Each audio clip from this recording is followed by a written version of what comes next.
দূর মসজিদের ওই মিনার থেকে ভেসে আসছে আসসালাতু খায়রুম মিনান নাউম, ঘুম হতে নামাজ উত্তম। আজানের সুমিষ্ট আওয়াজ কর্ণকুহরে প্রবেশ করা মাত্রই বিছানা ছাড়ে মাইশা। ঘুম থেকে উঠে সে শাহেদকে নামাজ পড়ার জন্য ডাকতে গেল। এই যে শুনছেন, ফজরের আজান দিয়েছে, তাড়াতাড়ি ওঠেন। কি হলো, ওঠেন। আর কত ঘুমাবেন? উঠে কথাটা শেষ করার আগেই মাইশার গালে ঠাস করে একটা থাপ্পড় মেরে দিল শাহেদ। তারপর বলতে লাগলো, অসহ্য, প্রতিদিন সকালে ঘুমের ডিস্টার্ব না করলে কি হয় না? এই মেয়ে, এই তোমাকে নিষেধ করিনি সকালে ডিস্টার্ব না করতে? কানে কি কথা যায় না? একটু শান্তিতে যে ঘুমাবো সেটারও কোনো উপায় নেই। আর তোমার লজ্জা বলতে কি কিছুই নাই নাকি? হ্যাঁ, প্রতিদিন সকালে এত অপমান করি, তবুও ডাকাডাকি করো কেন? মাইশা বলল, নামাজটা পড়ে আবার না হয় ঘুমাবেন। চুপ, একদম চুপ। একটা থাপ্পড় খেয়েও কি শিক্ষা হয়নি নাকি? জানো সারাদিন অফিসের কত কাজ করতে হয়? দিন রাত অফিসের শত শত কাজ নিয়ে আমি বিজি থাকি। তোমার তো শুধু সারাদিন শুয়ে বসে থাকা, তুমি কি বুঝবে? যাও নিজে গিয়ে নামাজ পড়ো, অন্যের চিন্তা করতে হবে না, বুঝলা? বিয়ের জন্য কি আর কোনো ছেলে পাচ্ছিলে না? দুনিয়ার সব ছেলে রেখে আমাকে বিয়ে করতে হলো তোমার? আল্লাহ কি পাপ যে করেছিলাম যার জন্য এমন একটা গেও ভূত আমার ভাগ্যে জুটেছে। এই মেয়ের জন্য আমার পুরো লাইফ বরবাদ হয়ে গেল। কি হলো, দাঁড়িয়ে আছো কেন? যেতে বলছে না? যাও রুম থেকে এক্ষুনি বের হও। শাহেদের কথাগুলো শুনে কাঁদতে কাঁদতে বের হয়ে গেল মাইশা, আর শাহেদ আবার ঘুমিয়ে পড়ল। মাইশা নামাজ আদায় করে স্বামীর হেদায়েতের জন্য কেঁদে কেঁদে দোয়া করল। তারপর কোরআন তেলাওয়াত করে সবার জন্য চা বানাতে চলে গেল। মাইশা চা বানাক, সেই ফাঁকে আমি ওদের পরিচয়টা আপনাদের দিয়ে দিই, কি বলেন? আচ্ছা তাহলে শুনুন। হয়তো এতক্ষণে আপনারা বুঝে গেছেন মাইশা ও শাহেদ দুজনে স্বামী স্ত্রী। মাইশাকে বিয়ে করার কোনো রকম ইচ্ছাই ছিল না শাহেদের। শাহেদ মনে মনে ঠিক করে রেখেছিল ধনী পরিবারের কোন একটা স্মার্ট মেয়েকে সে বিয়ে করবে, কিন্তু ওর মা বাবার জন্য তা আর হলো না। নিজের ইচ্ছাকে দাফন করে শেষে এই গেও ভূতকে বিয়ে করতে হয় তাকে। শাহেদ মা বাবার একমাত্র সন্তান। ওর বাবা ঢাকা শহরের নামকরা ধনীদের মাঝে একজন। শাহেদ দেশের বাইরে গিয়ে লেখাপড়া শেষ করেছে, আর 10 জনের মতো শাহেদও স্মার্ট হয়ে চলাফেরা করে। ইসলামিক নিয়মকানুনগুলো ওর কাছে বিরক্তিকর লাগে। অপরদিকে মাইশা গ্রামের মধ্যবিত্ত পরিবারের মেয়ে, যথেষ্ট শিক্ষিতা, ইংলিশে অনার্স করেছে। দেখতেও মাশাল্লাহ অনেক সুন্দর। তাকে দেখলে যে কেউ তার প্রেমে পড়ে যাবে। আচরণে খুব নম্র ভদ্র, সবসময় সবার সাথে হাসি মুখে কথা বলে। জেনারেল শিক্ষিতা হলেও সে ইসলামের প্রতিটা বিধানের প্রতি আন্তরিকভাবে আনুগত্যশীল। সে প্রত্যেকটা বিধানকে স্বাচ্ছন্দ্য চিত্তে মানার চেষ্টা করে। মাইশা একটু অবসর সময় পেলেই ইসলামিক কিতাবগুলো পড়ে। ইসলাম সম্পর্কে আরও বেশি জানার এবং মানার চেষ্টা করে। সে নিয়মিত 5 ওয়াক্ত নামাজ পড়ে, রোজা রাখে, কোরআন পড়ে ও খাস পর্দা করে চলে। মাইশার এই গুণগুলো দেখে শাহেদের মা মাইশাকে খুব পছন্দ হয়ে যায়। এক পর্যায়ে শাহেদকে না জানিয়ে গ্রামে নিয়ে এসে মাইশার সঙ্গে বিয়ে দেয়।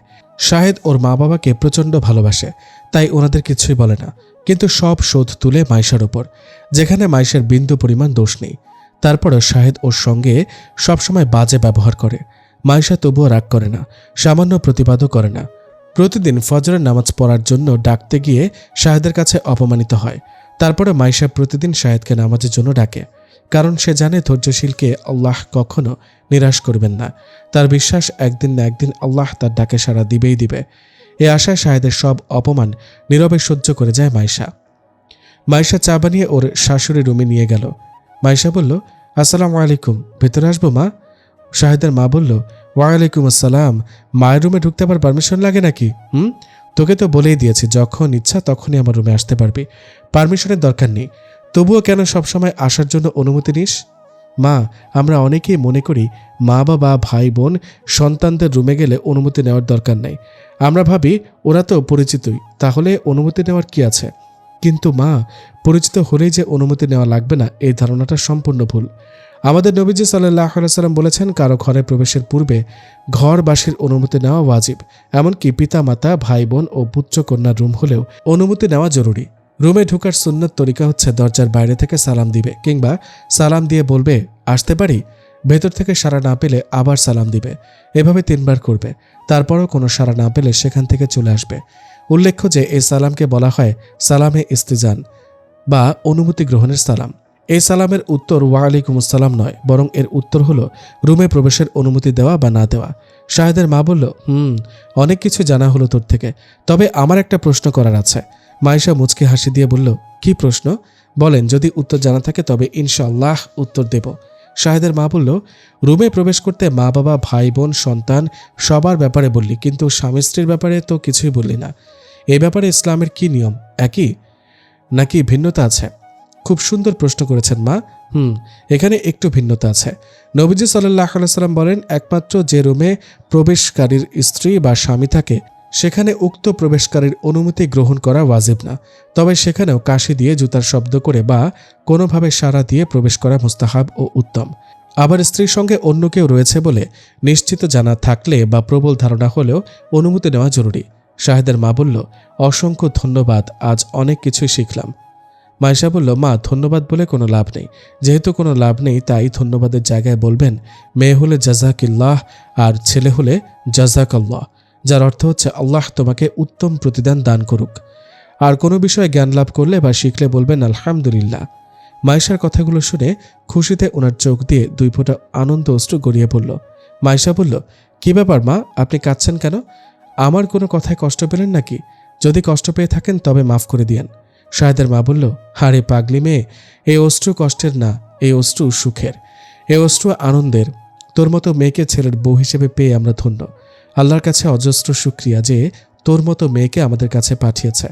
দোয়া করি আল্লাহ তোর জ্ঞান আরও বাড়িয়ে দিক। মাইশা আর তার শাশুড়ি যখন কথা বলছিল ঠিক তখনই মাইশার শ্বশুর রুমে প্রবেশ করে বলল, শাহেদের বাবা বলল, কি ব্যাপার, মা মেয়ে মিলে কি করা হচ্ছে? শাহেদের মা বলল, এই তুমি হুট করে রুমে ঢুকলে কেন? মনে রাখবে, কারো রুমে ঢোকার আগে অনুমতি নিয়ে তারপর ঢুকতে হয়। নিজের রুমে ঢুকতে আবার কিসের অনুমতি লাগবে? শাহেদের বাবা কথা শুনে শাহেদের মা মাইশার কাছে যা যা শুনেছে সব বলল। সব শুনে শাহেদের বাবা বলল, তুমি তো দেখছি অনেক কিছু জানো, এত কিছু কবে শিখলে? আমিও তোমার মতোই কিছু জানতাম না, আজ আমার এই মেয়েটার কাছ থেকে এত কিছু জানতে পেরেছি। মাইশার মাথায় হাত দিয়ে বলল তার শ্বশুর, তোমার মতো মেয়ে সবার ভাগ্যে থাকে না। যাদের ভাগ্যে থাকে তারা সত্যি অনেক ভাগ্যবান, আর যারা পেয়ে মূল্য বোঝে না তারা বড়ই দুর্ভাগা। আফসোস আমার ছেলেটা আজও তোমায় বুঝল না। মাইশা বলল, ইনশাআল্লাহ উনি একদিন না একদিন ঠিকই বুঝতে পারবেন। আমায় শুধু একটু ধৈর্য ধরে থাকতে হবে। দোয়া করবেন বাবা, আমি যেন এই ধৈর্যের পরীক্ষায় পাশ করতে পারি। শাহেদের বাবা বলল, মা, দোয়া করি আল্লাহ তোমাকে আরও ধৈর্য দান করুক আর আমার ছেলেটাকে হেদায়েত দান করুক। আমিন। শাহেদের বাবা কি একটা বলতে যাচ্ছিল, ঠিক তখনই ওনার নজর পড়ল মাইশার গালের দিকে। শাহেদের বাবা বলল, কিরে মা, তোর গালে ওটা কিসের দাগ? শ্বশুরের মুখ থেকে প্রশ্ন শুনে মাইশা ভ্যাবাচাকা খেয়ে গেল। এখন কি উত্তর দেবে সে কিছুই বুঝে উঠতে পারছে না। আমতা আমতা করে বলল, মানে ওই কিছু না বাবা, আমি যাই, রান্না করতে হবে। এই কথা বলেই মাইশা রুম থেকে বের হওয়ার জন্য পা বাড়ালো। তখন ওর শ্বশুর বলল, দাঁড়াও, তুমি কি আমাকে বোকা ভেবেছ? আমি কি বুঝিনি ওটা কিসের দাগ? শাহেদ কোথায়? থাক না বাবা, বাদ দেন, শুধু শুধু ওনাকে বকে ঝামেলা করার কি দরকার? শাহেদের বাবা বলল, চুপ করো তুমি, ধমক দিয়ে বললেন, একটা কথা বলবে না। একদিন তোমাকে অপমান করেছে, তার প্রতিবাদ করতে চেয়েছি, কিন্তু তুমি বাধা দিয়েছ। তোমার জন্য ওকে কিছুই বলতে পারিনি, বাট আজ ও তোমার গায়ে হাত তুলেছে। আজ আর কারো কথা শুনবো না। বেয়াদবটা কোথায় আছে সেটা বলো। সকালে মাইশার গালে শাহেদ এত জোরে চড় বেড়েছিল যে ওর গালে 5 আঙুলের দাগ উঠে গেছে, যা দেখে শাহেদের বাবা প্রচণ্ড রকম রেগে গেছে। মাইশার শাশুড়ি মাইশার কাছে গিয়ে মাইশার গাল দেখে ওনার ছেলের প্রতি অনেক রাগ হলো। মাইশাকে উদ্দেশ্য করে শাহেদের মা বলল, তোর জন্য ওকে কিছু না বলে দিন দিন ছেলেটা জানোয়ার হয়ে যাচ্ছে। আজ ওকে একটু শাসন করা দরকার। আরে গালে একদম 5 আঙুলের দাগ উঠে গেছে, দেখি এদিকে মলম লাগিয়ে দিই। তারপর শাহেদের মা শাহেদের বাবাকে বলল, শাহেদ মনে হয় এখনো ঘুমিয়ে আছে, যাও ওকে গিয়ে আচ্ছা মতো বকা দিয়ে আসো। শাহেদের বাবা শাহেদের রুমে চলে গেল। শাহেদের মা বলল, কিরে তোকে কি বললাম, এদিকে মলম লাগিয়ে দিই। থাক মা, লাগবে না, এমনিতে ঠিক হয়ে যাবে। বেশি বকবক না করে যা বলছি তাই কর। তারপর মাইশা আর কিছু না বলে ওর শাশুড়ির কাছে গেল। এদিকে শাহেদের মা মাইশার গালে মলম লাগিয়ে দিচ্ছে, আর ওদিকে শাহেদের বাবা চিৎকার করে শাহেদকে ডাকতে ডাকতে ওর রুমে চলে গেল। শাহেদের বাবা বলল, শাহেদ, হ্যাঁ শাহেদ, কি হলো, কথা কানে যাচ্ছে না? ওঠো তাড়াতাড়ি। সকাল সকাল ওর বাবার চিৎকার শুনে শাহেদ তো একদম অবাক। মনে মনে ভাবছে, কি ব্যাপার, বাবা এভাবে ডাকছে কেন? মায়ের কিছু হলো নাকি? ভয় আর বিস্ময় নিয়ে শাহেদ ঘুম থেকে লাফিয়ে উঠল। বিছানা থেকে নেমেই ওর বাবাকে বলল, কি হয়েছে বাবা? ঠাস করে শাহেদের কথা শেষ করার আগে ওর বাবা ওর ডান গালে সজোরে একটা চড় মারল। শাহেদ তো পুরাই অবাক, গালে হাত দিয়ে ভাবছে, কি ব্যাপার, বাবা আমাকে মারল কেন? আজ পর্যন্ত যে বাবা আমাকে ধমক দিয়ে কথা বলেনি সেই বাবা আমার গায়ে হাত তুলল। কি হলো বাবা, তুমি আমাকে মারলে কেন? কি করেছে আমি? ঠাস ঠাস করে এবার বাম গালে পরপর 3টা চড় মারল। 2 গালে হাত দিয়ে অবাক হয়ে ওর বাবার দিকে তাকিয়ে আছে। মনে মনে বলছে, আরে কি মুশকিল, কথা বললেই চড় মারছে কেন? বাবা কি পাগল হয়ে গেল নাকি? তবে পাগল হোক আর না হোক, এখন আমার আর কথা বলা চলবে না। কথা বললেই আমার খবর আছে। শাহেদ চুপচাপ গালে হাত দিয়ে দাঁড়িয়ে আছে। শাহেদের বাবা বলল, কি হলো বাবা, গালে হাত দিয়ে আছো কেন? খুব লেগেছে বুঝি? শাহেদ এবার আরো অবাক। মনে মনে বলছে, আরে আমার বাবা তো দেখি সত্যি পাগল হয়ে গেছে। আজ ওনার কথার ধরনটা কেমন জানি পাল্টে গেছে। শুধু কি কথার ধরন, ব্যবহারটাও তো পাল্টে গেছে। কেমন রাগী লোক নিয়ে তাকিয়ে আছে। মনে হচ্ছে আবার গালের ওপর কয়েকটা থাপ্পড় দিবে। না, এক্ষুনি বাবাকে ডাক্তারের কাছে নিয়ে যেতে হবে। শাহেদের বাবা বলল, ডাক্তারের কাছে নিতে হবে না, আমি সম্পূর্ণ ঠিক আছি। ও আল্লাহ, আমি তো কথাটা মনে মনে বলেছি, উনি আমার কথা কিভাবে শুনল? শাহেদ চরের ভয়ে মুখ ফুটে কিছুই বলছে না, শুধু অবাক হয়ে ওর বাবার দিকে তাকিয়ে আছে আর মনে মনে বিড়বিড় করে কথা বলছে। কি অবাক হচ্ছ আজকের এমন ব্যবহারে? শাহেদ চুপ করে আছে। শাহেদের বাবা আবার বলল, আজকের এই থাপ্পড়টা তোমাকে আরো আগেই মারা উচিত ছিল। শুধু মাইশা মায়ের জন্য চুপ করেছিলাম এতদিন। আমাকে জিজ্ঞেস করছো কি হয়েছে? তুমি জানো না কি হয়েছে? আজ মাইশার গায়ে হাত তুলেছ কেন? এত এত পড়ালেখা শিখে মানুষ না হয়ে জানোয়ার তৈরি হয়েছ? আর কত নিচে নামবে? ছি, তোমার বাবা হিসেবে পরিচয় দিতে লজ্জা হচ্ছে আমার। তোমার মতো ছেলের বাবা হওয়ার চেয়ে নিঃসন্তান থাকা অনেক ভালো। ও, ওই গেও মেয়েটার জন্য বাবা আমার গায়ে হাত তুলল? গেও ভূতটার এত সাহস বাবার কাছে আমার নামে রিপোর্ট দিয়েছে? 2 টাকার মেয়ে কিনা সে শাহেদ চৌধুরীর বিরুদ্ধে নালিশ করে? আজ ওকে উচিত শিক্ষা দিতে হবে, না হলে ওর সাহস আরো বেড়ে যাবে। কথাগুলো মনে মনে বলল। শাহেদের বাবা বলল, কি হলো, রোবটের মতো চুপ করে দাঁড়িয়ে আছো কেন? উত্তর দাও, মাইশার গায়ে হাত তুলেছ কেন? ভালো করে শুনে রাখো, এরপর আবার যদি মাইশার সঙ্গে খারাপ ব্যবহার করো তাহলে আমি ভুলে যাব তুমি আমার ছেলে। একদম বাসা থেকে বের করে দেব। আর হ্যাঁ, এখন মাইশার কাছে গিয়ে মাফ চেয়ে আসো, যাও। কি? আমি ওই গেয় ভূতের কাছে মাফ চাইব? আরও কয়েকটা থাপ্পড় খাওয়ার ইচ্ছা আছে নাকি? যা বলছি তাই করো, না হলে কি ঘটবে আশা করি বুঝতেই পারছো। শাহেদের বাবা যখন এসব কথা বলছিল ঠিক তখনই মাইশা আর তার শাশুড়ি শাহেদের রুমে আসলো। থাক না বাবা, এবার এসব বাদ দিন। উনি আমার স্বামী, উনি কেন আমার কাছে ক্ষমা চাইবেন? শাহেদের মা বলল, মাইশা তুই একটাও কথা বলবি না, একদম চুপ করে থাকবি। স্বামী হয়েছে তো কি হয়েছে? স্বামীরা দোষ করলে সেটা বুঝি দোষ না? ও যেহেতু অন্যায় করেছে তাই ক্ষমা ওকে চাইতেই হবে। কিরে, চুপ করে দাঁড়িয়েছিস কেন? তোর বাবা ক্ষমা চাইতে বলেছে, শুনতে পারছিস না? মা, আমি ওনাকে ক্ষমা করে দিয়েছি, প্লিজ ওনাকে এবার ছেড়ে দিন। মেয়েটা দেখছি অভিনয় ভালোই করতে পারে। বাবা মায়ের কাছে আমার বিরুদ্ধে কথা বলে এখন আবার আমার কাছে ভালো সাজার নাটক করছে। যত সব ন্যাকামো। শাহেদ মাইশার দিকে রাগী লোক নিয়ে তাকিয়ে কথাগুলো মনে মনে বলে। হনহন করে বাসা থেকে বের হয়ে গেল শাহেদ। শাহেদের বাবা বলল, দেখলে কত বড় বেয়াদব, অন্যায় করেছে আবার ও নিজেই রাগ দেখিয়ে বের হয়ে গেল। আল্লাহ, বেয়াদবটাকে কবে যে সঠিক বুঝ দান করবে কে জানে। আল্লাহ, তুমি কেন আমায় এমন বেয়াদব সন্তান দান করেছ? এর থেকে সন্তান না দিলেও তো ভালো হতো। মাইশা বলে, বাবা নিজের দোষ আল্লাহকে দিবেন না প্লিজ। আর হ্যাঁ, আল্লাহ অবশ্যই আপনার আমার চেয়ে ভালো জানেন যে আপনাকে নিঃসন্তান রাখলে ভালো হবে নাকি সন্তান দিলে ভালো হবে। আল্লাহর কোনো সিদ্ধান্তই ভুল নয়, তিনি সর্বজ্ঞানী, তিনি ত্রুটিহীন। তাই আবেগের বশে এসব বলে নিজেকে গুনাহগার বানাবেন না। শাহেদের বাবা বলল, ভুল হয়ে গেছে, আল্লাহ মাফ করুক, আর বলবো না। তবে আমার একটা প্রশ্ন, তুমি বললে আমার দোষে শাহেদ খারাপ হয়েছে, আমি কি দোষ করেছি? মাইশা বলল, বাবা এখন আমি রান্না করব, আর আপনিও তো এখন অফিসে যাবেন, তাই রাতে আপনাকে এ ব্যাপারে বলবো ইনশাল্লাহ। আচ্ছা ঠিক আছে। শাহেদ শুক্রবারে যেখানে ওর বন্ধুদের সঙ্গে আড্ডা দেয় সেখানে চলে গেল। শাহেদ অফিসের জন্য শুক্রবার ছাড়া এখানে আসতে পারে না। আজ শাহেদকে এখানে দেখে সবাই অবাক। ইরি বলল, কি ব্যাপার মিস্টার শাহেদ, আজ এখানে? আমি স্বপ্ন দেখছি নাকি? এই আমাকে কেউ চিমটি কাটো তো। কথাটা বলে ইরি রনির দিকে হাত বাড়িয়ে দিল। ইরির কথা শুনে রনি ইরিকে চিমটি কাটল। ইরি বলল, না স্বপ্ন তো নয়, তাহলে তো সত্যি। শাহেদ ডার্লিং আমার সামনে। তা মিস্টার, আজ অফিসের রাস্তা ভুলে চলে এসেছেন নাকি? ইরির কথা শুনে সবাই হো হো করে হেসে দিল। শাহেদ কোনো কথা না বলে চেয়ারে বসে পড়ল।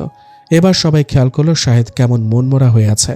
শাহেদের মন খারাপ দেখে ইরি শাহেদের কাছে এসে বলল, কি হয়েছে বাবু, মুড অফ কেন? শাহেদ চুপ করে আছে। ইরি আবার বলল, কি হলো বাবু, কথা বলছো না কেন? তুমি জানো না তোমার মন খারাপ দেখলে আমার ভীষণ টেনশন হয়। প্লিজ কি হয়েছে বলো। আজ ওই গেও মেয়েটার জন্য বাবা আমার গায়ে হাত তুলেছে আর অনেকগুলো কথা শুনিয়েছে। কি? আঙ্কেল তোমার গায়ে হাত তুলেছে? তাও আবার ওই ভিখারির মেয়েটার জন্য? নিশ্চয়ই মেয়েটা তোমার নামে আঙ্কেলকে উল্টাপাল্টা কিছু বুঝিয়েছে। বেহায়া পাজি নির্লজ্জ মেয়ে, কত বড় সাহস তোমার নামে আঙ্কেলের কাছে বিচার দিয়েছে। না, এটা তো মেনে নেওয়া যাবে না। মেয়েটাকে উচিত শিক্ষা দিতে হবে।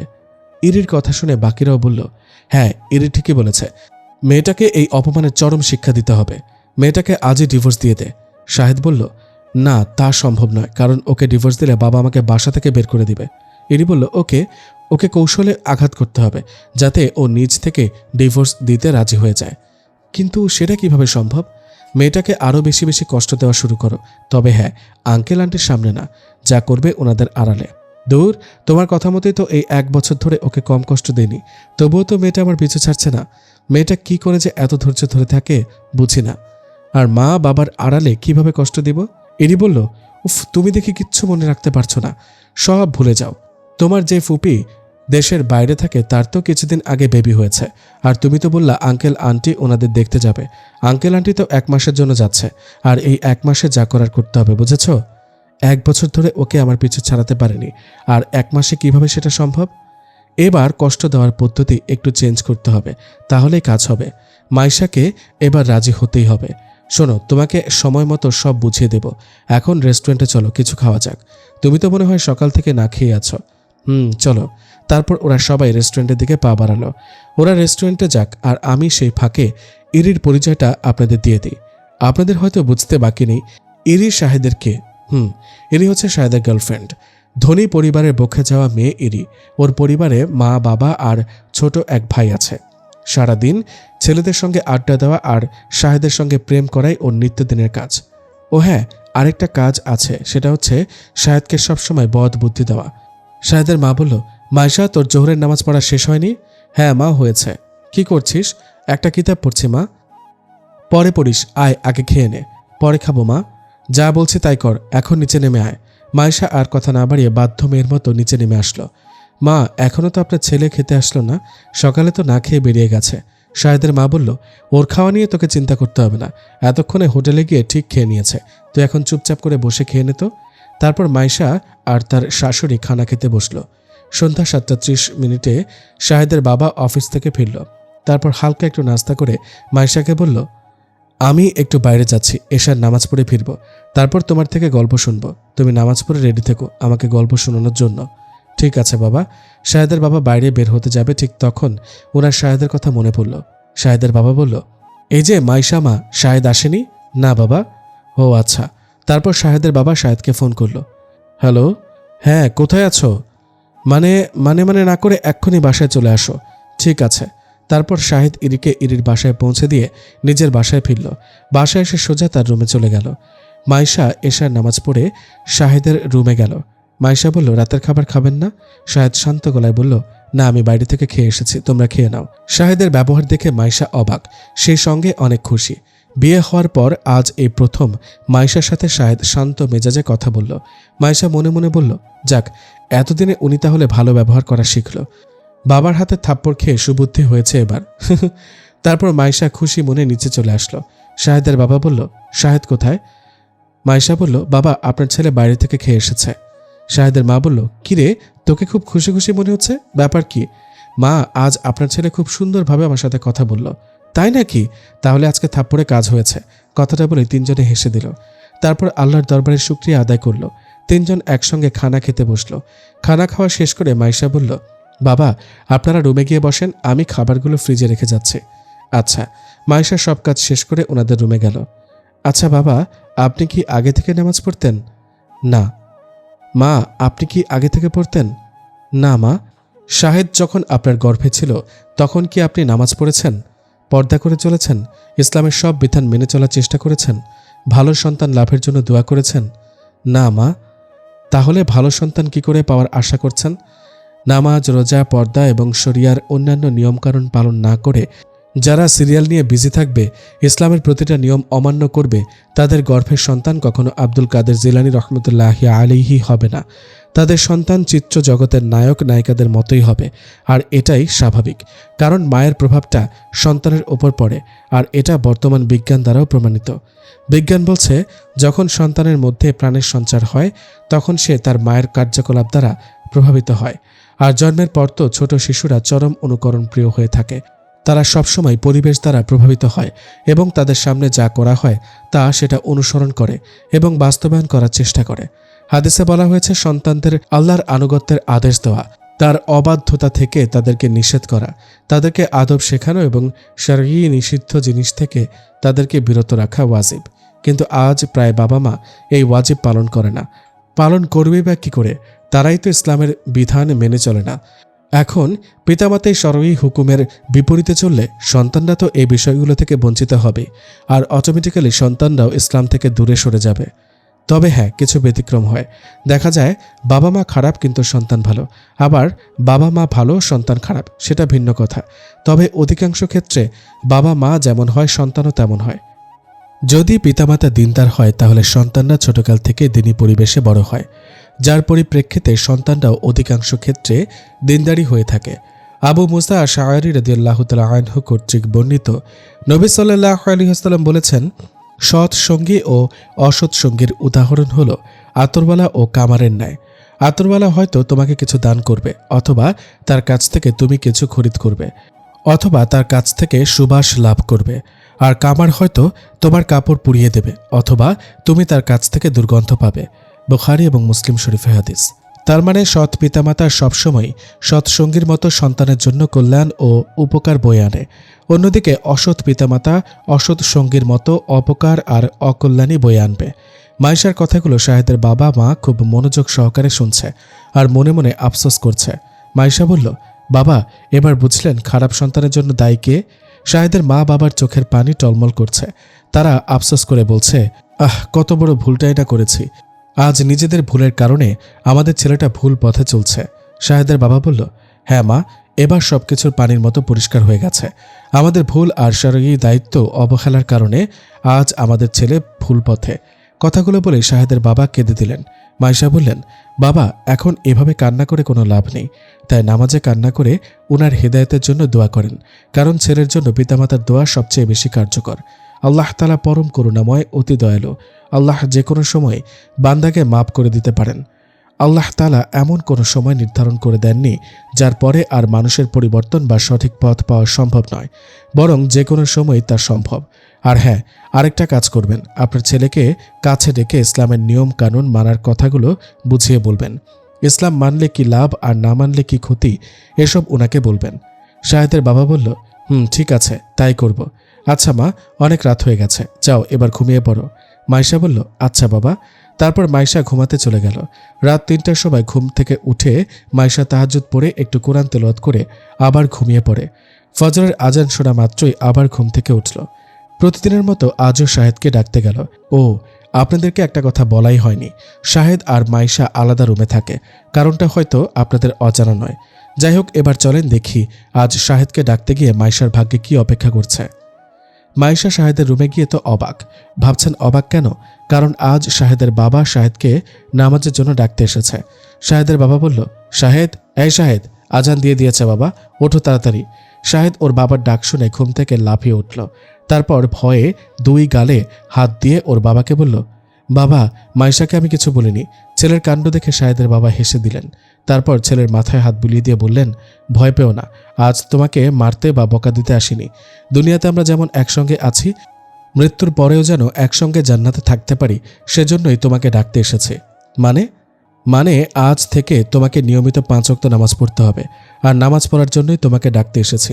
এখন তাড়াতাড়ি চলো, না হলে জামাত শুরু হয়ে যাবে। মানে বাবা, ইয়েটে বুঝি না, তাড়াতাড়ি চলো। শাহেদের নামাজ পড়তে যাওয়ার কোনো ইচ্ছা নেই, তারপরও বাধ্য হয়ে ওর বাবার সঙ্গে নামাজ পড়তে যেতে হলো। শাহেদকে নামাজে যেতে দেখে মাইশা তো ভীষণ খুশি, শাহেদের মা বাবা অনেক খুশি। তারপর বাবা ছেলে মসজিদে আর শাশুড়ি বৌমা বাসায় নামাজ আদায় করে নিল। শাহেদ ও তার বাবা নামাজ পড়ে বাসায় আসলেন। শাহেদের কাছে আজকের সকালটা কেন জানি অন্যরকম মনে হচ্ছে। অন্যদিন সকালে ঘুম থেকে উঠে কেমন একটা অস্বস্তি বোধ হতো, আজ সেটা হচ্ছে না, বরং আজ অনেক শান্তি বোধ করছে। শাহেদ অনেক ভেবেও শান্তি পাওয়ার কারণটা খুঁজে পেল না। আসলে শাহেদ কারণটা খুঁজে পাবেই বা কেমন করে? সে কি কখনো নামাজ পড়েছে যে জানবে নামাজে কতটা শান্তি? যারা নামাজ পড়ে তারাই কেবল জানে নামাজ পড়লে কতটা শান্তি পাওয়া যায়। মাইশা প্রতিদিনের মতো আজও নামাজ পড়ে কোরআন তেলাওয়াত করে সবার জন্য নাস্তা বানালো। শাহেদ ও তার বাবা নাস্তা করে অফিসে চলে গেল। শাহেদের ইচ্ছা না থাকা সত্ত্বেও তাকে 5 ওয়াক্ত নামাজ আদায় করতে হচ্ছে। প্রতি ওয়াক্তে ওর বাবা ওকে সঙ্গে করে নামাজ পড়তে নিয়ে যায়। দেখতে দেখতে কেটে গেল 3টি সপ্তাহ। শাহেদের প্রথম নামাজ পড়তে বিরক্ত লাগলেও এখন অনেক ভালো লাগছে। মাইশার প্রতিও এখন তার মায়া সৃষ্টি হয়েছে। এখন তার কাছে মাইশাকে আর বিরক্ত মনে হয় না, বরং ভালোই লাগে। বর্তমানে মাইশার সাথে শাহেদের বন্ধুত্বপূর্ণ সম্পর্ক গড়ে উঠেছে। এটা দেখে শাহেদের বাবা তো ভীষণ খুশি, আর মাইশা তো সেরকমের খুশি হয়েছে। এতদিনে আল্লাহ তার ডাকে সাড়া দিয়েছে। শাহেদ অফিসের কাজ আর নামাজ নিয়ে ব্যস্ত থাকায় 3 সপ্তাহ ধরে ওর বন্ধুদের সঙ্গে আড্ডা দিতে যেতে পারেনি। এদিকে শাহেদকে দেখতে না পেয়ে ইরি একদম পাগল হয়ে গেছে। শাহেদ কেন আসেনি সেটা জানার জন্য ইরি শাহেদকে ফোন করলো। হ্যালো, কেমন আছো ইরি? তুমি জানো না তোমাকে ছাড়া আমি কেমন থাকতে পারি? বউকে পেয়ে আমায় ভুলে গেছো বুঝি? আরে কি বলো, ভুলে যাব কেন? তোমাকে কি ভুলে যেতে পারি বলো? মিথ্যা বলে আমাকে বোকা বানানোর একদম চেষ্টা করবে না। আমি বাচ্চা না যে কিছুই বুঝি না। আরে কি মুশকিল, মিথ্যা বলবো কেন? আমি সত্যিই বলছি তোমাকে আমি ভুলিনি। তাহলে 3টা শুক্রবার পার হয়ে গেল, তবু আসলে না কেন? সরি, আসলে বাবা কাল ইংল্যান্ড ফুপির ওখানে যাবে, তাই অনেক ব্যস্ত আছি। এতই বিজি যে আমাকে একটা কল করার সময় নেই তোমার। আমি বুঝে গেছি তুমি আমায় আর ভালোবাসো না। থাকো তুমি তোমার কাজ নিয়ে, কান্না করতে করতে বলল। শাহেদ বলল, প্লিজ একটু বোঝার চেষ্টা করো। আচ্ছা, কল না করার জন্য কানে ধরে সরি বলছি, প্লিজ এবারের মতো মাফ করে দাও। কি হলো, কিছু বলছো না কেন? আরে বাবা সরি বললাম তো, প্লিজ আর রেগে থেকো না প্লিজ। মাফ করতে পারি, তবে এক শর্তে। প্রমিস করো তুমি যতই বিজি থাকো না কেন তবুও প্রতিদিন আমাকে ফোন করবে। Okay dear, love you too, bye bye. পরের দিন মাইশা ও শাহেদ ওর মা বাবাকে বিদায় জানাতে এয়ারপোর্টে গেল। শাহেদের বাবা বলল, শাহেদ 5 ওয়াক্ত নামাজ পড়তে ভুলবে না কিন্তু, সময় মতো নামাজ আদায় করে নিবা। ঠিক আছে বাবা। শাহেদের বাবা বলল, আর মাইশার সঙ্গে ভুলেও বাজে ব্যবহার করবে না, ওর খেয়াল রাখবে। অফিস থেকে তাড়াতাড়ি চলে আসবে, বেশি রাত করে বাইরে থাকবে না, নিজের প্রতিও খেয়াল রেখো। আচ্ছা বাবা। তারপর মাইশাকে উদ্দেশ্য করে বলল, সাবধানে থেকো মা, আর শাহেদ যদি উল্টাপাল্টা কিছু করে তাহলে আমাকে সঙ্গে সঙ্গে জানাবে। নিজের প্রতি খেয়াল রেখো। ঠিক আছে বাবা, আপনারা নিজেদের প্রতি খেয়াল রাখবেন। মাইশার চোখে পানি ছলছল করছে। শাহেদের মা বলল, এই দেখো পাগলি মেয়ে, আবার কান্না করছে। কান্না করছিস কেন? মাত্র তো কটা মাস, কান্নাকাটি করিস না, তোর চোখের পানি নয়, মুখের মিষ্টি হাসি দেখে বিদায় নিতে চাই। কথাটা বলে মাইশার চোখের পানি মুছে দিল। তারপর আবার বলল, ভালোভাবে থাকিস, আর হ্যাঁ ঠিকমতো খাওয়া দাওয়া করবি, আর আমার বাদর ছেলে কিছু করলে নিজের মাঝে লুকিয়ে না রেখে অবশ্যই আমাদেরকে জানাবে। আর এই যে আমার গুণধর পুত্র, তোর বাবা যা যা বলল সেসব অক্ষরে অক্ষরে পালন করবি। আচ্ছা। শাহেদের মা বলল, ভালো থাকিস তোরা, আল্লাহ হাফেজ। তারপর শাহেদের বাবা মা বিদায় নিয়ে চলে গেলেন। শাহেদ মাইশাও বাসায় আসার উদ্দেশ্যে গাড়িতে উঠল। মাইশা মন খারাপ করে গাড়িতে বসে আছে। কিছু দূর আসার পর শাহেদ কি মনে করে গাড়ি থামালো। তারপর মাইশাকে বলল, তুমি বসো, আমি একটু আসছি। মাইশা মাথা নেড়ে জবাব দিল, আচ্ছা। 10 মিনিট পর শাহেদ গাড়িতে উঠল। হাতে করে অনেকগুলো চকলেট আর 3টা আইসক্রিম নিয়ে এসেছে। শাহেদ একদিন ওর মায়ের কাছে শুনেছিল মাইশা চকলেট আইসক্রিম খুব পছন্দ করে। আজ ওর বাবা মা চলে যাওয়ায় মাইশার মন খুব খারাপ, তাই ওকে খুশি করার জন্য নিয়ে এসেছে। তারপর 2টা আইসক্রিম আর চকলেট মাইশার দিকে বাড়িয়ে দিল। মাইশা অবাক হয়ে শাহেদের দিকে তাকিয়ে আছে। শাহেদ বলল, কি হলো, তাকিয়ে থেকে কি দেখছো? নাও ধরো। আপনি একটা নিলেন আর আমাকে যে 2টা দিলেন, কারণ তুমি আইসক্রিম পছন্দ করো খুব, তাই। আর আমার তেমন একটা ভালো লাগে না। আপনি কি করে জানলেন আমি আইসক্রিম চকলেট পছন্দ করি? তুমি তো পিচ্চি মেয়ে, আর পিচ্চিরা তো চকলেট আইসক্রিম পছন্দ করে, এটা সবাই জানে, তাই নতুন করে জানার কিছু নাই। কথাটা বলেই শাহেদ মুচকি হাসল। মাইশা একটু অভিমানী সুরে বলল, আমি বাচ্চা মেয়ে? আমাকে দেখে আপনার বাচ্চা মেয়ে মনে হচ্ছে? তাহলে আপনার চোখের পাওয়ার কমে গেছে, তাই বড় জিনিসকে ছোট মনে হচ্ছে।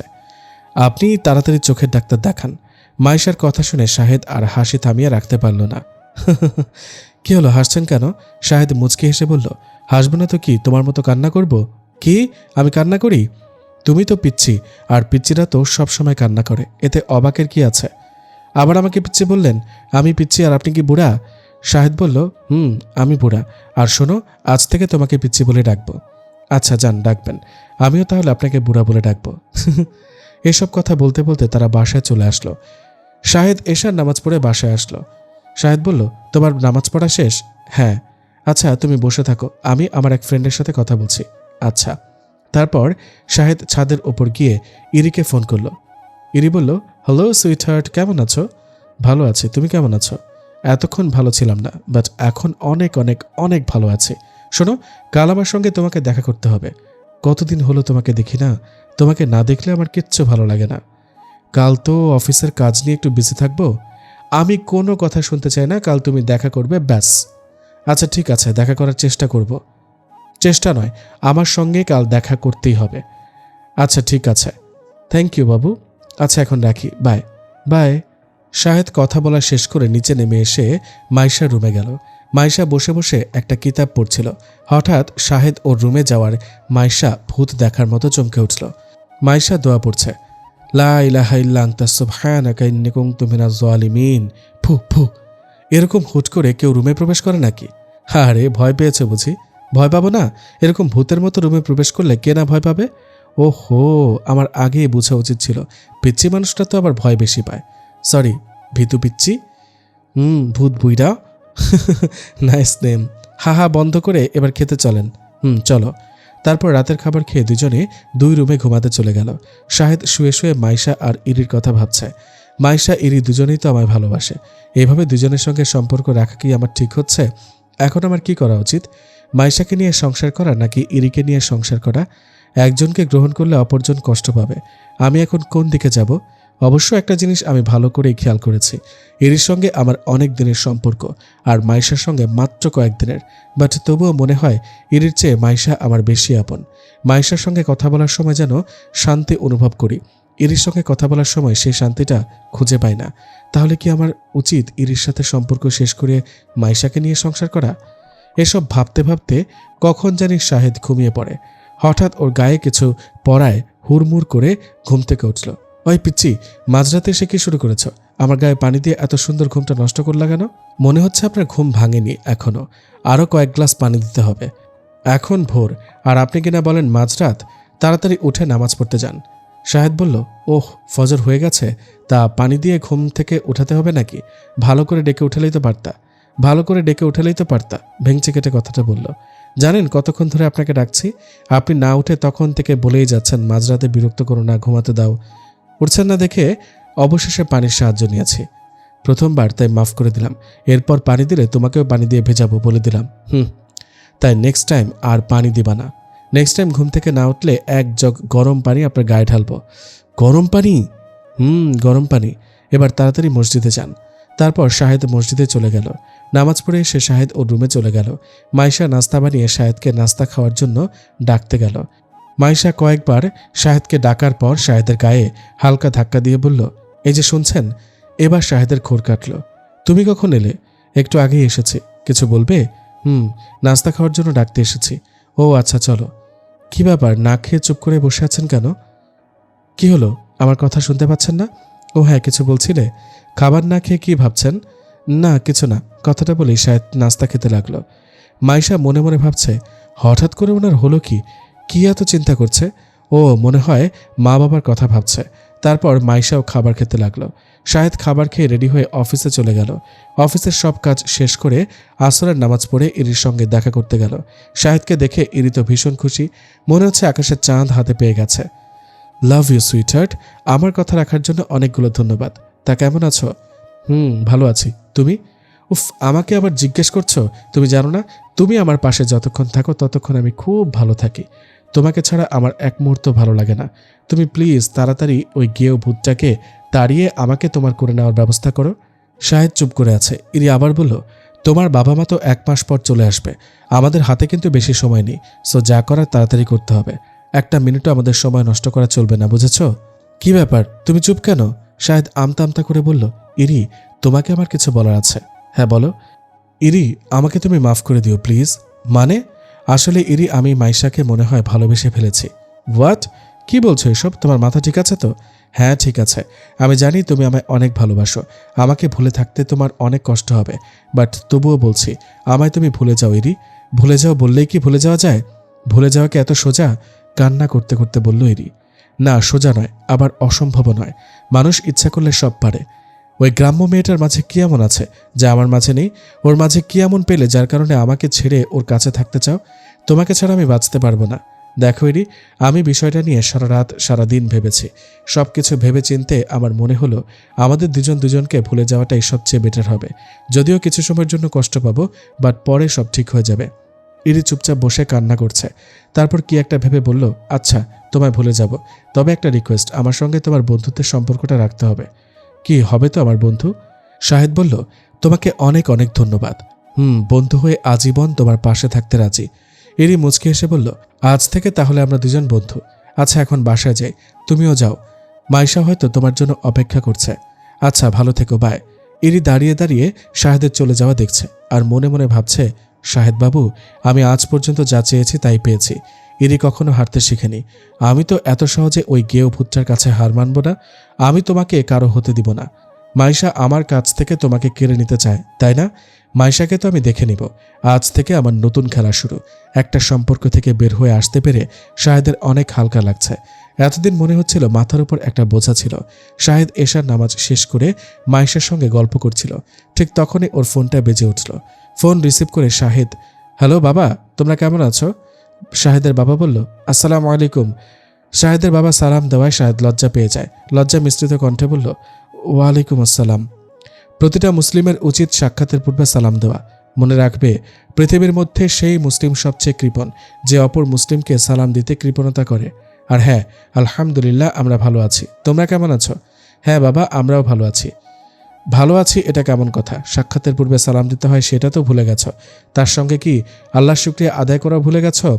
শাহেদ আবারও লজ্জা পেল। সব তো ভুলে খেয়েছ, তা নামাজ কালাম ঠিকমতো পড়ছো তো নাকি? না বাবা, নামাজে ফাঁকিবাজি করিনি, মাশাআল্লাহ, নামাজ ঠিকমতো পড়ছি। শাহেদের কথা শুনে শাহেদের বাবা আর হাসি আটকে রাখতে পারলেন না। তিনি হাসতে শুরু করলেন। এদিকে মাইশারও সেম অবস্থা। শাহেদের মাশাআল্লাহ কথাটা শুনে তারও খুব হাসি পাচ্ছে। তবে সে হাসল না, কারণ শাহেদ আরও বেশি লজ্জা পাবে, তাই হাসিটাকে অনেক কষ্টে চেপে রাখল। শাহেদের বাবা বলল, বাবাকে অনেকক্ষণ ধরে হাসতে দেখে শাহেদের মা বলল, কি ব্যাপার, পাগলের মতো তখন থেকে হেসে যাচ্ছ কেন? তোমার পাগল ছেলের কথা শুনে হাসছি। কেন, কি এমন বলেছে সে? তোমার ছেলে বলে কিনা মাশাআল্লাহ 5 ওয়াক্ত নামাজ পড়ছে। কথাটা শুনে এবার শাহেদের আম্মু হেসে দিল। এদিকে মা বাবার হাসি দেখে শাহেদের মেজাজ গরম হয়ে গেল। এত হাসির কি হলো? মানুষের ভুল হতেই পারে, তাই বলে এত হাসতে হবে নাকি? শাহেদের মা বলল, তুই আবার মানুষ হলি কবে? তুই তো একটা গাধা। কি আমি গাধা? হ্যাঁ শাহেদ, এক মাঘে শীত যায় না, আমারও দিন আসবে, সেদিন আমিও এর শোধ নিব। আচ্ছা নিস, এখন মাইশাকে ফোনটা দে। শাহেদ মাইশার দিকে ফোনটা বাড়িয়ে দিল। মাইশা বলল, আসসালামু আলাইকুম মা, আপনারা কেমন আছেন? ওয়ালাইকুম আসসালাম, আলহামদুলিল্লাহ ভালো আছি। রাতের খাবার খেয়েছিস? হ্যাঁ মা, রাতের খাবার খেয়ে বসে বসে আপনার ছেলের সাথে গল্প করছিলাম। পাজিটা এখন তোর সাথে বাজে ব্যবহার করে নাকি? না মা, উনি এখন আমার সাথে অনেক ভালো ব্যবহার করে। বাসায় যতক্ষণ থাকে ততক্ষণ আমার সঙ্গে গল্প করে। মাশাআল্লাহ, আলহামদুলিল্লাহ, শুনে খুশি হলাম। শোন, বাদরটা উল্টাপাল্টা কিছু করলে অবশ্যই আমাদেরকে জানাবে, আর বাদরটাকে ইসলামিক নিয়মকানুনগুলো ভালো করে শিখাবে। আচ্ছা মা, আমি যতটুকু জানি সব শিখিয়ে দেব ইনশাল্লাহ। তারপর মাইশা ওর শ্বশুরের সঙ্গে কথা বলে ফোনটা কেটে দিল। তারপর শাহেদকে বলল, আচ্ছা আপনি মাশাআল্লাহ অর্থ জানেন? না মাইশা। বুঝেছি। শুনেন, আমি এখন কিছু কথা আপনাকে বলবো, সেগুলো মনোযোগ দিয়ে শুনবেন, ঠিক আছে? আচ্ছা। আলহামদুলিল্লাহ। আলহামদুলিল্লাহ শব্দের অর্থ সকল প্রশংসা মহান আল্লাহ তাআলার জন্য। যে কোনো সুখবর বা ভালো অবস্থা সম্পর্কিত সংবাদ শুনলে এটি বলা হয়ে থাকে। যেমন, ভাই আপনি কেমন আছেন? জবাবে বলা উচিত, আলহামদুলিল্লাহ ভালো আছি। ইনশাআল্লাহ। ইনশাআল্লাহ শব্দের অর্থ মহান আল্লাহ যদি চান তাহলে। ভবিষ্যতের হবে, করব বা ঘটবে এমন কোনো বিষয়ে ইনশাআল্লাহ বলা সুন্নাত। যেমন, ইনশাআল্লাহ আমি আগামীকাল আপনার কাজটি করে দিব। মাশাআল্লাহ। মাশাআল্লাহ শব্দের অর্থ আল্লাহ যেমন চেয়েছেন। এটি আলহামদুলিল্লাহ শব্দের মতোই ব্যবহৃত হয়ে থাকে, অর্থাৎ যে কোনো সুন্দর এবং ভালো ব্যাপারে এটি বলা হয়। তবে নিজের ভালো কাজের কথা বলার সময় বলে না, অন্যের ভালো কাজের সময় বলতে হয়। যেমন, মাশাআল্লাহ তুমি অনেক সুন্দর তেলাওয়াত করেছ। সুবহানাল্লাহ। সুবহানাল্লাহ শব্দের অর্থ আল্লাহ পবিত্র ও সুমহান। আদর্শজনক ভালো কোনো কাজ হতে দেখলে সাধারণত এটি বলা হয়ে থাকে। যেমন, সুবহানাল্লাহ, আগুনে পুরো ঘর পুড়ে গেলেও কোরআন শরীফ অক্ষত আছে। নাউজুবিল্লাহ। নাউজুবিল্লাহ শব্দের অর্থ আমরা মহান আল্লাহর কাছে এ থেকে আশ্রয় চাই। যে কোনো মন্দ ও গুনাহের কাজ দেখলে তার থেকে নিজেকে আত্মরক্ষার্থে এটি বলা হয়ে থাকে। আস্তাগফিরুল্লাহ। আস্তাগফিরুল্লাহ শব্দের অর্থ আমি মহান আল্লাহর কাছে ক্ষমা চাই। অনাকাঙ্ক্ষিত কোনো অন্যায় বা গুনাহ হয়ে গেলে আমরা এটি বলবো ইন্না লিল্লাহ বা ইন্না লিল্লাহি ওয়া ইন্না ইলাইহি রাজিউন। এর অর্থ নিশ্চয়ই আমরা মহান আল্লাহর জন্য এবং আমরা তার দিকেই ফিরে যাব। যে কোনো দুঃসংবাদ বা বিপদের সময় আমরা এটি বলবো লা হাওলা ওয়ালা কুওয়াতা ইল্লা বিল্লাহ। অর্থ মহান আল্লাহর সাহায্য ও সহায়তা ছাড়া আর কোনো আশ্রয় ও সাহায্য নেই। শয়তানের কোনো ওয়াসওয়াসা বা দুরভিসন্ধিমূলক কোনো প্রতারণা থেকে বাঁচার জন্য এটি পড়া উচিত। কি মনে থাকবে তো কথাগুলো? ইনশাআল্লাহ মনে রাখার চেষ্টা করব। তোমাকে অসংখ্য ধন্যবাদ। ধন্যবাদ নয়, বলেন জাযাকিল্লাহ, যার অর্থ আল্লাহ তোমাকে উত্তম প্রতিদান দান করুক। জাযাকিল্লাহ। মাশাআল্লাহ, পিচ্চি ম্যাডাম দেখি অনেক কিছু জানে। এখন তো বুড়া স্টুডেন্টও অনেক কিছু শিখে গেছে। পিচ্চি ম্যাডাম আর বুড়া ছাত্র। আচ্ছা, অনেক রাত হয়েছে, এবার ঘুমিয়ে পড়েন। Okay madam. ভালোই কাটছিল মাইশা আর শাহেদের দিনগুলো। একদিন শাহেদ অফিসে কাজ করছিল, এমন সময় ওর ফোনটা বেজে উঠল। ফোনের দিকে তাকিয়ে দেখলো ইরি কল করেছে। শাহেদ কল রিসিভ করলো। হ্যালো জান, কেমন আছো? ওপ sorry sorry sorry, please don't mind. ভুলে জান বলে ফেলেছি, আসলে পুরনো অভ্যাস তো, তাই বলে ফেলেছি। It's okay, I don't mind. Thanks. কি করছো? অফিসে কাজ করছি। শোনো, আজ সন্ধ্যায় মাইশাকে নিয়ে আমাদের বাসায় চলে আসবে। কেন? আমাকে ভুলে যাওয়ার সঙ্গে সঙ্গে আমার সব কিছুই ভুলে গেছো নাকি তুমি? তুমি আমার সবচেয়ে বেস্ট বন্ধু, আর সেই তুমি ভুলে গেলে আজ আমার বার্থডে। ওহ শিট, মনেই ছিল না। I am extremely sorry. আসলে বাবা নাই, যার কারণে সব দিক আমাকে একা সামলাতে হচ্ছে। কাজের চাপে আজকাল তো সব কিছু ভুলেই যাচ্ছি। প্লিজ রাগ করো না। জানি আঙ্কেল না থাকায় তোমার কাজ বেড়ে গেছে, তাই বলে আমার বার্থডে তোমার মনে থাকবে না এটা আমি আশা করিনি। যাই হোক, সন্ধ্যায় কিন্তু তোমরা দুজন অবশ্যই আসবে, না আসলে অনেক কষ্ট পাবো। মাইশাকে হঠাৎ ইনভাইট করার কারণটা জানতে পারি? যেই মেয়ে তোমাকে এতটা চেঞ্জ করে দিয়েছে তাকে দেখতে বড্ড ইচ্ছা করছে, তোমার সে আদর্শ স্ত্রী যাকে দেখে চক্ষু শীতল করতে চাই। বাট মাইশাকে তো কখনো অনুষ্ঠানে যেতে দেখিনি, সে যদি যেতে না চায়? হাসছো কেন? মাইশা কি তোমাকে ভালোবাসে না? হ্যাঁ বাসে, অনেক ভালোবাসে। তাহলে আসবে না কেন? যে মাইশাকে ভালোবেসে তুমি নিজেকে এতটা চেঞ্জ করেছো, সেই মাইশা তোমাকে ভালোবেসে তোমার একটা রিকোয়েস্ট রাখতে পারবে না? কিন্তু কোনো কিন্তু নয়, সে যদি তোমায় ভালোবাসে তবে সে অবশ্যই রাজি হবে, আর রাজি না হলে ভাববো সে তোমাকে ভালোবাসে না। তুমি তোমার স্ত্রীর ভালোবাসা যাচাই করতে চাও না? হ্যাঁ চাই। তাহলে যা যা বলেছি তা করো। ওকে, বলো কি করতে হবে? শাহিদকে কি কি করতে হবে সব ইরি শিখিয়ে দিল। কি পারবে তো? পারবো। গুড। Okay, bye bye. ও সরি, বাই না, মুসলিমদের বাই দেওয়া উচিত না, সালাম দেওয়া উচিত। আসসালামু আলাইকুম, আল্লাহ হাফেজ। বাহ, আদর্শ স্ত্রীর সহবতের থেকে অনেক কিছু শিখে গেছো। সালামের উত্তর দাও ওয়াজিব। উত্তর দাও। ওয়ালাইকুম আসসালাম, আল্লাহ হাফেজ। ইরি ফোন কেটে দিয়ে হাসছে আর মনে মনে বলছে, শাহেদ তুমি আমার পাতানো ফাঁদে পা দিয়ে ফেলেছ। আমি মাইশার ব্যাপারে সব তথ্য জোগাড় করেছি। আমি খুব ভালো করেই জানি মাইশা জীবনেও এই অনুষ্ঠানে আসতে রাজি হবে না। শাহেদ তুমি আসলে অনেক বোকা, এত সহজে আমার ফাঁদে আটকা পড়বে ভাবতেই পারিনি। এবার খেলা জমবে মাইশা, এবার দেখব কি করে তুমি জিতো। শাহেদ অফিসের কাজগুলো শেষ করে তাড়াতাড়ি বাসায় চলে আসলো। মাইশা বলল, কি ব্যাপার আজ তাড়াতাড়ি চলে আসলেন? শাহেদ বলল, আমার এক বন্ধুর বার্থডে আজ, ওর বার্থডে পার্টিতে যেতে হবে, তাই তাড়াতাড়ি চলে আসলাম। তুমি রেডি হও তাড়াতাড়ি। কি ব্যাপার, এমন অবাক হয়ে দাঁড়িয়ে আছো কেন?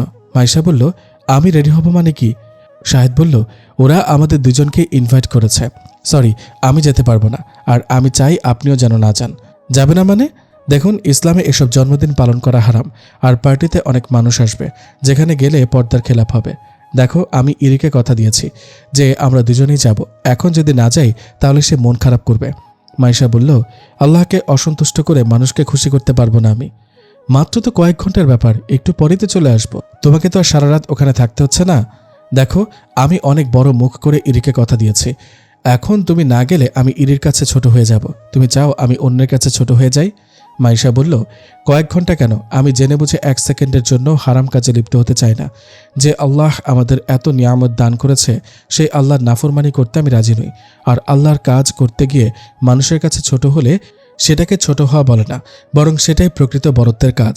শাহেদ বলল, তার মানে তুমি আমার রিকোয়েস্ট রাখবে না? মাইশা বলল, সরি, আমি আল্লাহর বিধান ভঙ্গ করে কারো রিকোয়েস্ট রাখতে পারবো না। ওখানে যাওয়া হালাল হলে রিকোয়েস্ট রাখতাম, বাট ওটা হারাম, তাই। শাহেদ বলল, উফ, তুমি দেখছি সব ক্ষেত্রে ধর্ম নিয়ে বেশি বাড়াবাড়ি করছো।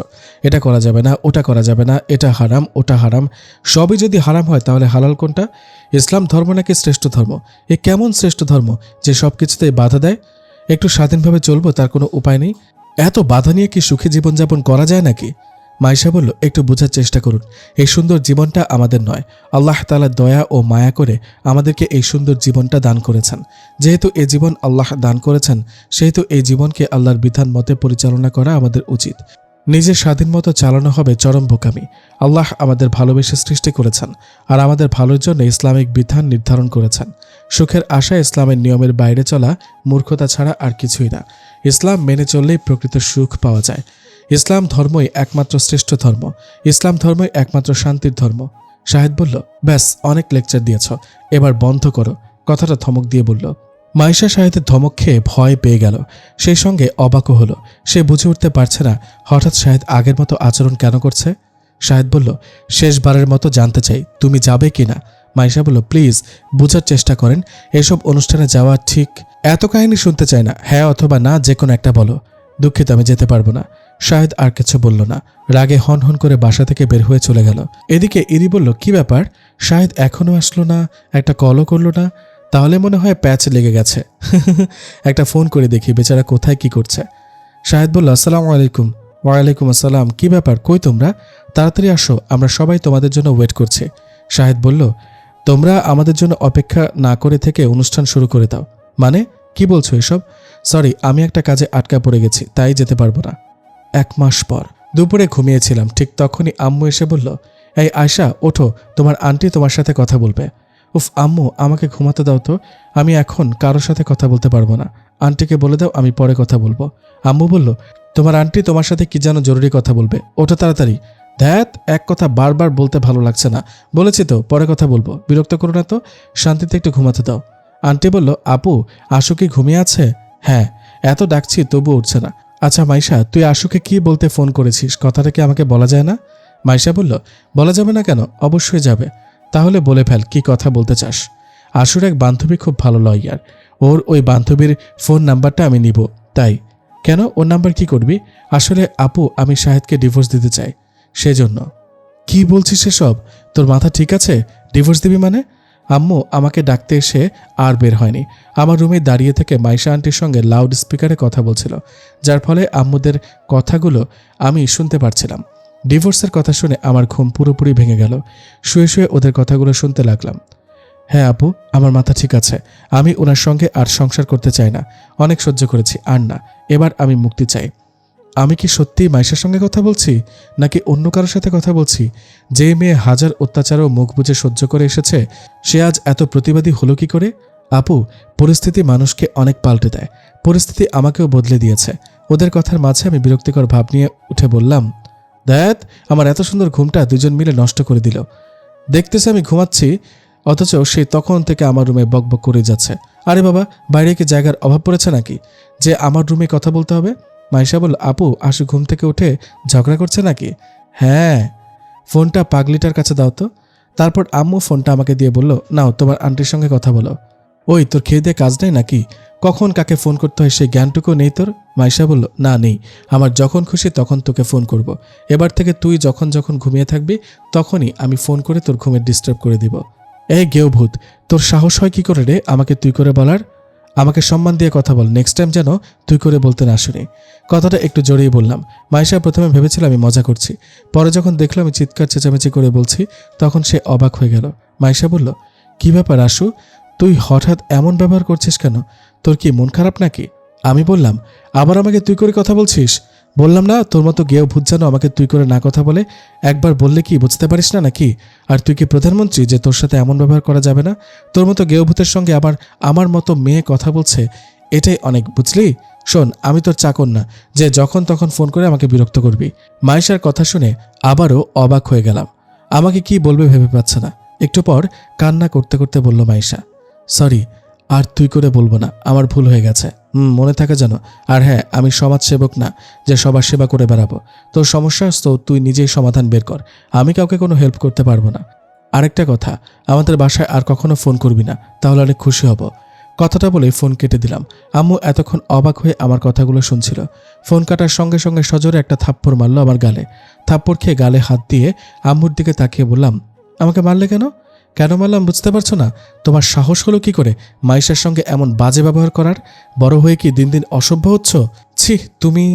আম্মুর কথা শেষ করার আগেই আমি বলে উঠলাম, আমি যা করেছি একদম ঠিক করেছি, বাট তুমি আমাকে চর মেরে ঠিক করনি। আম্মু আমার কথা শুনে আমার দিকে অগ্নি দৃষ্টিতে তাকালো, তারপর আমার রুম থেকে বের হয়ে গেল। আমি বসে বসে ভাবছি, এই মাইশার জন্য আমাকে বিনা কারণে থাপ্পড় খেতে হলো। সব দোষ ওই মেয়েটার। ওর জন্য যেহেতু মার খেয়েছি, তাই ওকে এখন বকা দিব, না হলে শান্তি পাবো না। কথাগুলো মনে মনে ভেবে মাইশা আন্টিকে ফোন করলাম। এদিকে মাইশা বসে বসে কান্না করছে। মাইশা বলল, আয়শা, তুই আমার বোনের মেয়ে হলেও আমাদের সম্পর্ক তো বেস্ট ফ্রেন্ডের মতো। বেস্ট ফ্রেন্ড হয়ে আমার সাথে কিভাবে পারলি এমন ব্যবহার করতে? তোর প্রতিটি কথা তীরের মতো আমার কলিজায় বিদ্ধ হয়েছে রে। আমি ভুল। এই ভর দুপুরে তোকে ফোন দিয়ে বিরক্ত করা আমার একদমই ঠিক হয়নি। মাফ করে দিস। আর কখনো তোদের বিরক্ত করবো না রে, কখনো না। আল্লাহ, জানি না আর কত কষ্ট আমার ভাগ্যে আছে। আল্লাহ গো, আমায় কষ্ট যত দিবে দাও, কোনো সমস্যা নেই, তবে কষ্ট সহ্য করার ধৈর্য দাও। আল্লাহ, জানি না কোন পরীক্ষা আমাকে ফেলেছ। হে আল্লাহ, আমায় তুমি তোমার পরীক্ষায় পাশ করার তৌফিক দাও। নিজের আপন মানুষগুলো আমার থেকে মুখ ফিরিয়ে নিচ্ছে। তুমি মুখ ফিরিয়ে নিও না গো আল্লাহ। তুমি যদি মুখ ফিরিয়ে নাও তাহলে আমি কার কাছে যাব? আল্লাহ, তুমি ছাড়া তো আমার কেউ নেই। হঠাৎ মাইশার ফোন বেজে উঠল। মাইশা বলল, আশু ফোন করেছে, নিশ্চয়ই আশু ওর ভুল বুঝতে পেরেছে। সরি বলার জন্যই মনে হয় ফোন করেছে। মনে মনে এসব ভাবতে ভাবতে ফোনটা রিসিভ করলো মাইশা। ফোন রিসিভ করার সঙ্গে সঙ্গে ওকে ঝাড়ি দিতে শুরু করলাম। একে তো আবার সুন্দর ঘুমটা নষ্ট করলি, তারপরও আবার আম্মুর কাছে মার খাওয়ালি। যে আম্মু জীবনে কোনোদিন আমার গায়ে হাত তোলেনি, সে আম্মু আজ তোর জন্য আমাকে চর মেরেছে। মাইশা ভেবেছিল আমি সরি বলবো, তাই আমার ফোন করা দেখে অনেক খুশি হয়েছিল। কিন্তু উল্টা আবার ছাড়ি খেয়ে ওর হাসি খুশি মুখটা মলিন হয়ে গেল। চোখ বেয়ে অঝোর ধারায় জল পড়তে লাগলো। আমি বললাম, তোর জন্য যেহেতু আমার মার খেতে হয়েছে, তাই এবার সরি বলে আমার কাছে ক্ষমা চা। মাইশা চুপ করে আছে। আমি বললাম, কি হলো, সরি বল। তোর কান্না শোনার জন্য নিজের টাকা খরচ করে তোকে কল করিনি।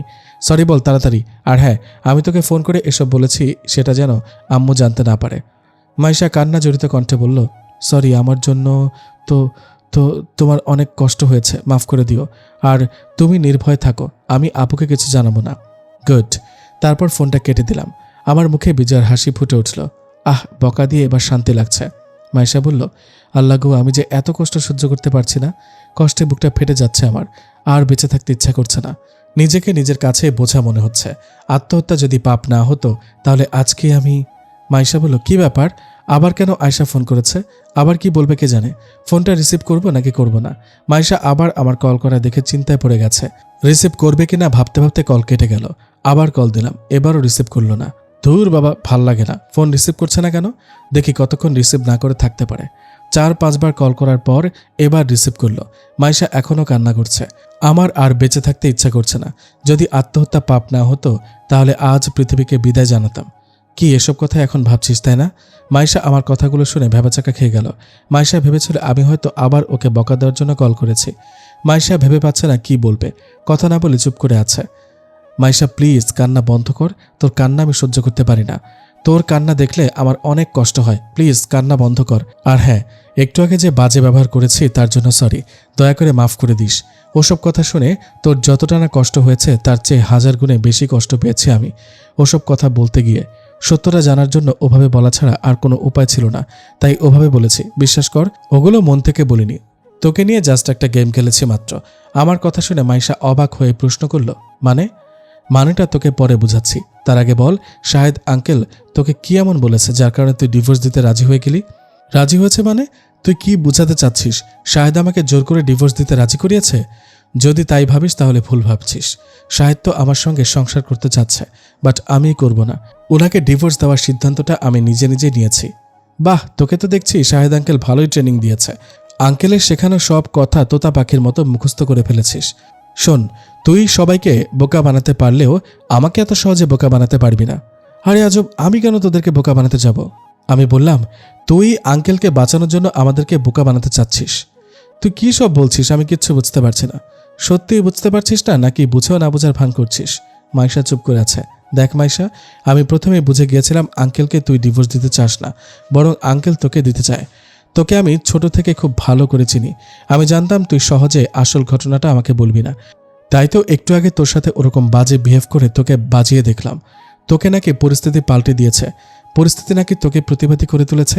তা কেমন প্রতিবাদী হয়েছিস?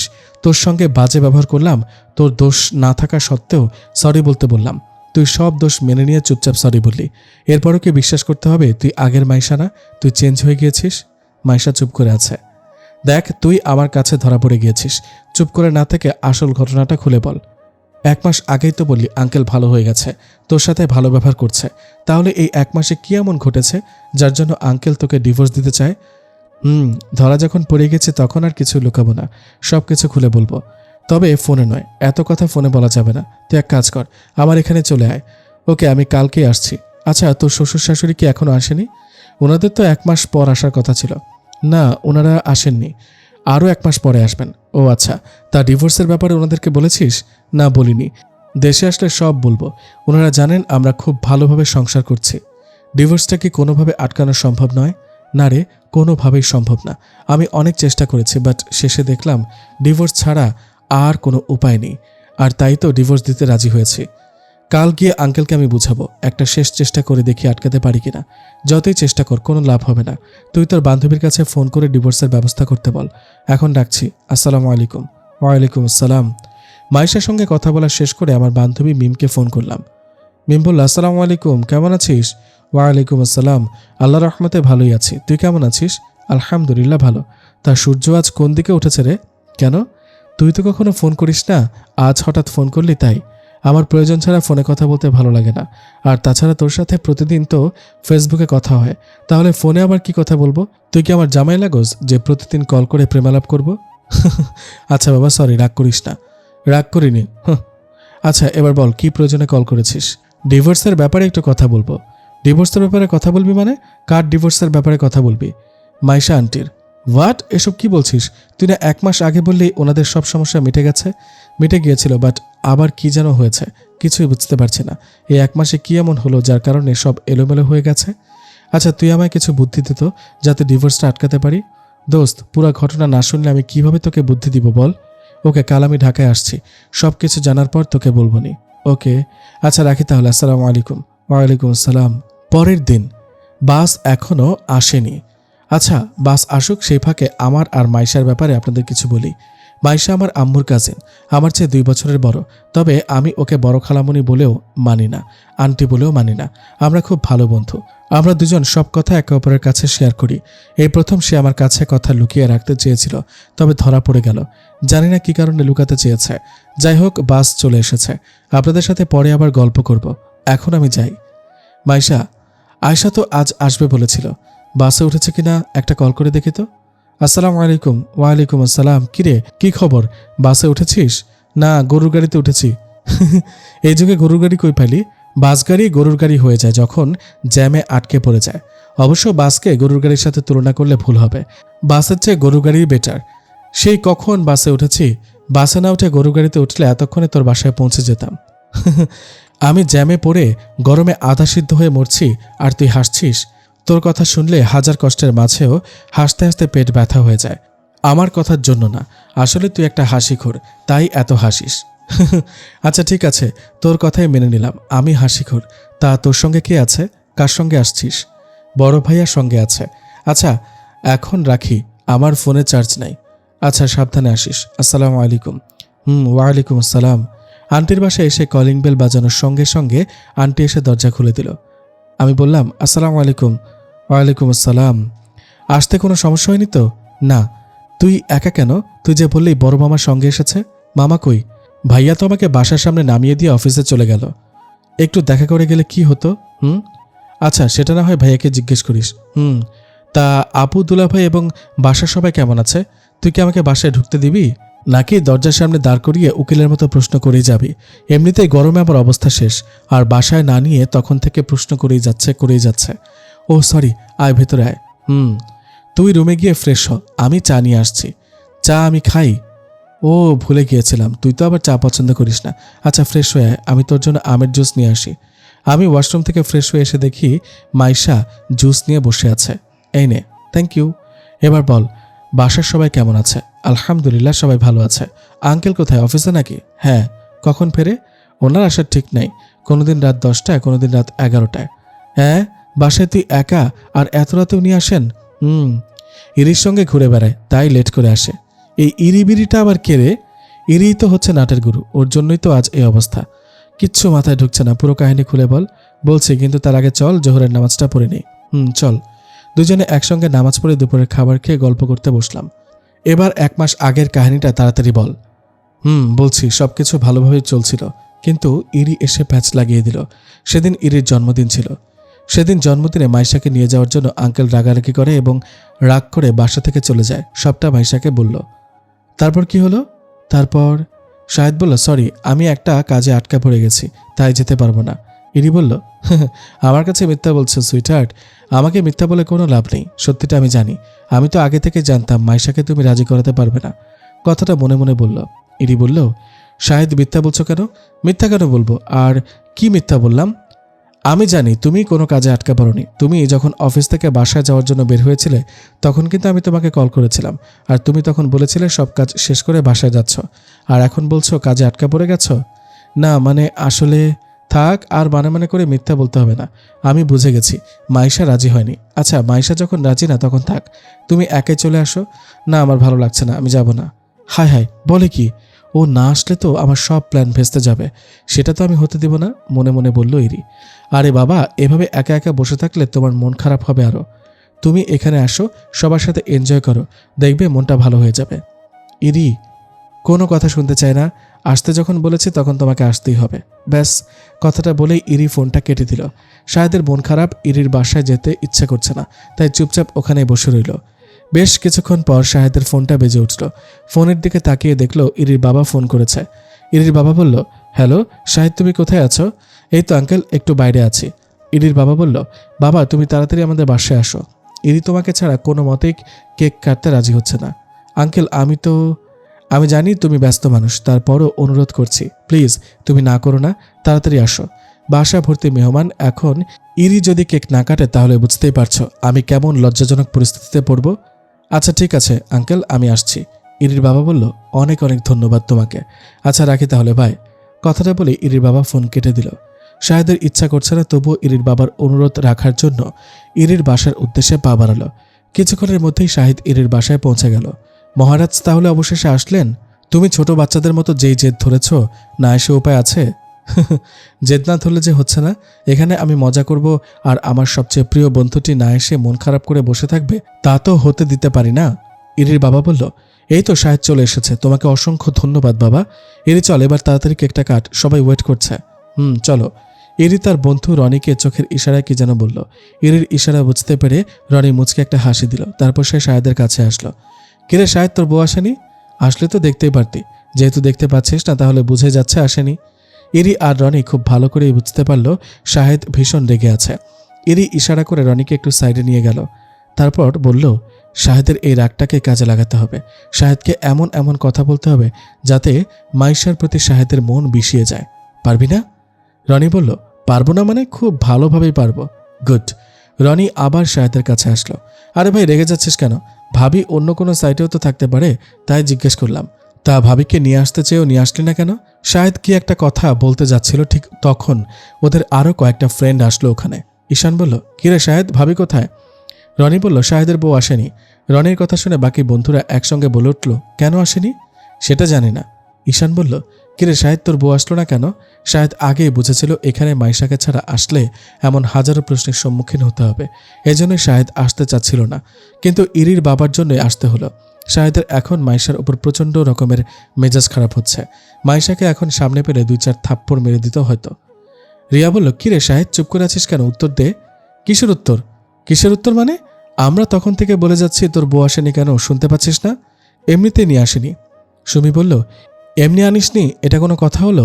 রাজু বলল, হ্যাঁ সেটাই তো, তুই নিয়ে আসবি বলেছিলি আর এখন বলছিস এমনিতেই নিয়ে আসেনি, এটা কেমন কথা? শাহেদ বলল, আনতে ইচ্ছা করেছিল তাই নিয়ে আসতে চেয়েছিলাম, পরে ইচ্ছা করেনি তাই আনিনি, ব্যাস। এখানে এত প্রশ্নের কি আছে? ঈশান বলল, ইচ্ছা করে আবার ইচ্ছা চেঞ্জ হলো কেন? আমার বউকে দেখার এত শখ কেন রে তোদের? নিজেদের বউ দেখে শখ মিটছে না? আজব তো, এগুলো কি ধরনের ভাষা বলছিস তুই? একটা সিম্পল বিষয়কে এত পেঁচাচ্ছিস কেন? আমাদের সবার স্ত্রী আসছে, তোর স্ত্রী আসেনি, এজন্যই প্রশ্নটা করেছি। সোজাভাবে উত্তর দিলেই তো পারিস, এখানে এত রিয়েক্ট করার কি আছে?